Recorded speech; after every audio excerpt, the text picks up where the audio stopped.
No niin, nytten avaa suusi apposen ammolleen. Tiesitkö, että sinulla on 1000 reikää jokaisessa hampaassasi?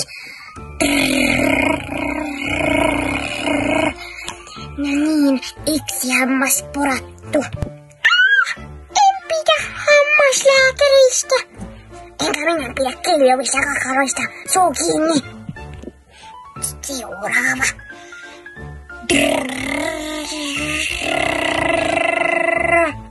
No niin, sinulla oli jo 2 reikää. Mitäs ihmettä sinä oikein syöt joka päivä? Kiksiä ja karkkia ja kakkua ja kuppiokkia ja limsaa ja mehua. Mitä ihmettä? Etkö ikinä syö mitään terveellistä? Pitää pistää sinulle joku lappunen, että syöt joka päivä. Anna sen äidillesi ja sitten äiti pakottaa sinut syömään jotain porkkanoita ja parsakaalia. Ei, vihaan porkkanoita ja parsakaalia. Minä en voi olla noin julma. Ai minä julma, itsekin lyöt juuri korvaani. No niin, sitten suihkutaan suu vedellä.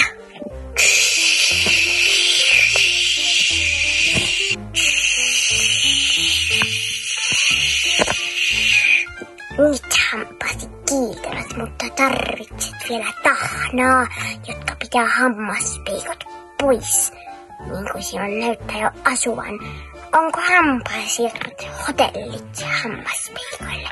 Tulevat sinne joka päivä ja joka yö ja asuvat siellä niin kauan kuin voivat.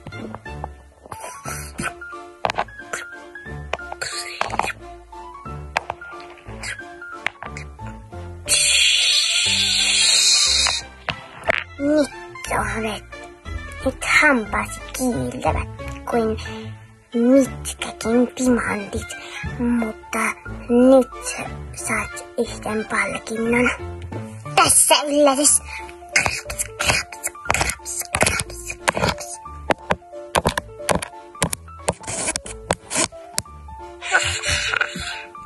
Nyt hampaasi ovat terveet. Paitsi jos syöt noita karamelleja joka päivä, sitten joudut tulemaan tänne uudestaan. Ja kuka sitä haluaisi? Minä, koska saan palkkaa siitä.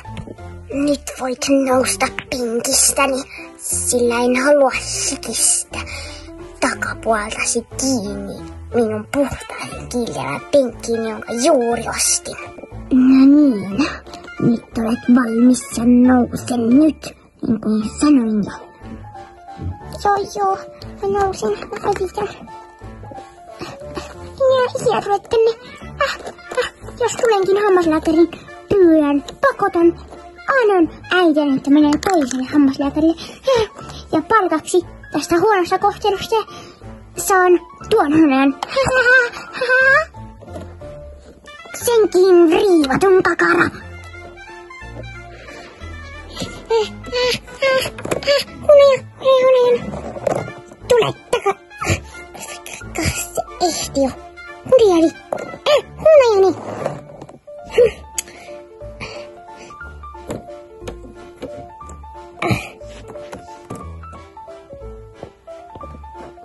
Äiti, voidaanko nyt lähteä kotiin? Ihan tiedoksi vaan. Mä en ole ikinä enää tulossa hammaslääkäriin. Kyllä. Missä sä tuon hunen? Sain sen tiskiltä. Mitä tarkoitat?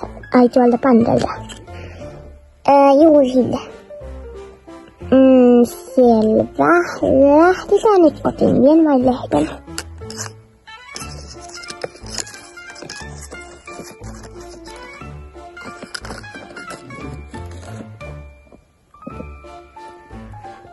No niin.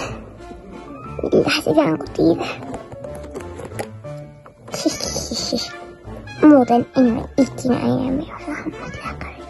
Kyllä sinä on. En ole.